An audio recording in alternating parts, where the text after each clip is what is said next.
لە سروشتی سەوزی نێو چیاکانی هەورامان و لە ناحیەی بیارە دەیان فەقێ لە تەمەنە جیاوازەکان و لە شوێنی جیاوازەوە لە خانەقای بیارە ڕۆژەکانیان بە خوێندن و خوێندنەوە و زیکرەوە بەسەر ئەبەن و شێوازێکی سۆفیانەی ئاینی ئیسلام پەیڕەو ئەکەن.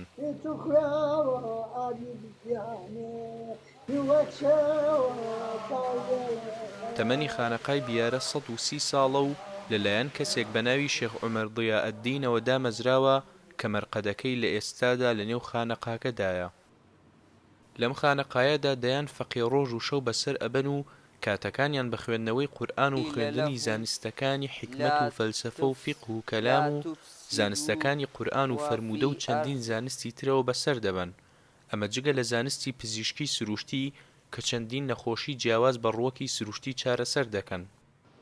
لە بیارە لەم خانەقایە ئەو عیلمی کە دەخوێندرێ ئەو بەرنامەی کە هەیە الحەمدولیللا یعنی چۆنەڵێ ڕۆحی ئیسلامان پێڵێ ڕۆحی ئیسلامان پێ نیشانەدەن.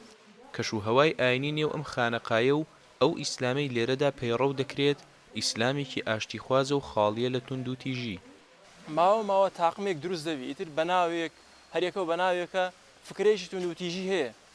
لەبەر ئەوەی فکرەی تون و تیژی هەیە، لەبەر ئەوەی کەەوە ئەسلی ئیسلام نییە، وەکو چۆنەڵێ ڕۆحی ئیسلامیان پێ نییە، تەنها لایەنێکی تون و تویژیان وەرگرتووە، بۆیە سوبحانەڵڵا بەردەوام نابن نامێننەوە. ئەڵقەی زیکر و هەلهەلە تێکەڵ بە دەنگی گریانی فەقێ و سۆفیەکان کەشێکی ڕۆحانی تایبەتی دروست کردووە کە زۆر دوورە لە ژیانی جەنجاڵی نێو شار. علمێکی عیرفانیشی تیا خوێندرێ. ئەو علمە عیرفانیش ئەوەیەکە بەیانیان و ئێواران بەیانیان دوای نوێژی بەیانی تا خۆر ئەکەوێ، حەڵقەی زیکر دەست پێەکە، لە ئێوارانیش نوێژی مەغریب ئەکرێ، دوای نوێژی مەغریب تا نوێژی عیشا ئەم حەڵقەی زیکرە بەردەوام ئەبێ. فەقێیەکانی ئەم خانەقایە لە شوێنە جیاوازەکانی کوردستانەوە هاتوون، تەنانەت لە دەرەوەی هەرێمی کوردستانیشەوە فەقێیان هەیە.